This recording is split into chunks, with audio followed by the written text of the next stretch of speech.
This is the Scholarlynk news for 25th January 2021. China has developed a new high-speed railway line connecting the capital of Beijing with China's northeastern provinces. Not only will travel time be shortened, but it also features advanced technology and an environmentally friendly design.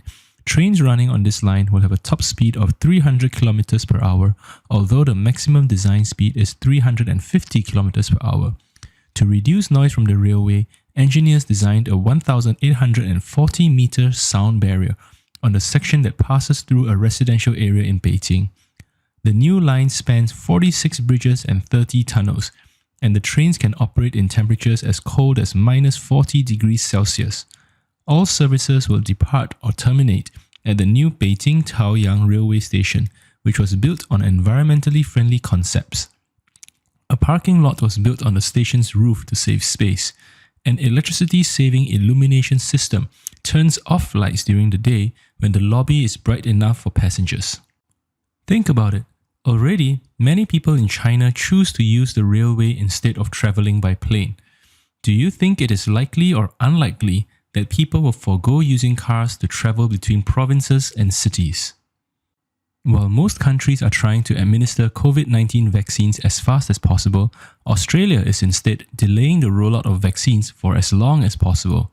The country already has access to a huge stock of vaccines, but it wants to understand how the vaccine has been working in other countries before it starts inoculating its population, perhaps in mid or late February.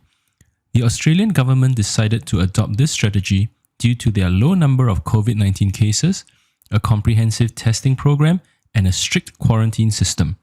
Several medical experts feel that Australia should start vaccinations earlier to prevent further outbreaks, especially outbreaks of the more contagious variants that are emerging around the world. Further, there is a debate going on about which vaccine to administer, the one from AstraZeneca or the vaccines from Pfizer and Moderna. The AstraZeneca vaccine is made locally in Australia. Think about it. Can Australia afford to adopt a wait-and-see approach? Are the benefits of learning from what other countries are doing worth the risk of further outbreaks? The strain of the coronavirus from South Africa has raised concerns about whether existing vaccines will be effective against it. Studies have shown that the currently available vaccines would most likely be effective against the strains from Britain.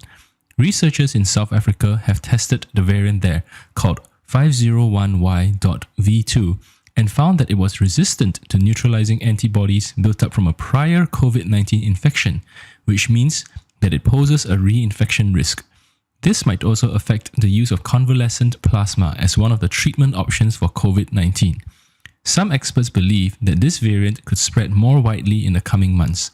The director of the Rosalind Franklin Institute stated that the vaccines do stimulate very strong responses, immunity is a sliding scale, it's not an on or off switch. The real-world immune responses to the new variant will have to be monitored, as these are more complex than the effect of blood plasma neutralizing antibodies. Think about it. If the new strain is immune to the vaccines in use now, what can the authorities do to slow its spread? At the end of our news segment, we like to take a bit of time to provide our own input regarding one of the discussion topics raised.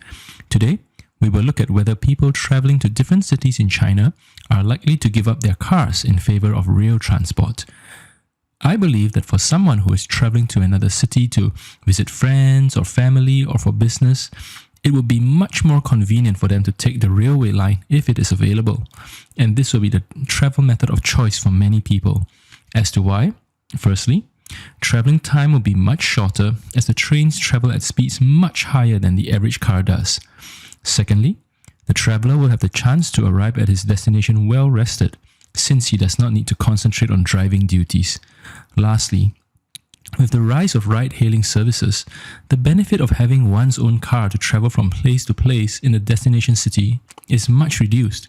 With just a few clicks on a smartphone, anyone can now easily get a ride to go from place to place. This brings us to the end of today's edition of the Scholarlynk News. Please remember to subscribe and click on the bell icon to get notified of our new videos. As always, a big thank you from all of us here at the Scholarlynk team, and have a great day ahead.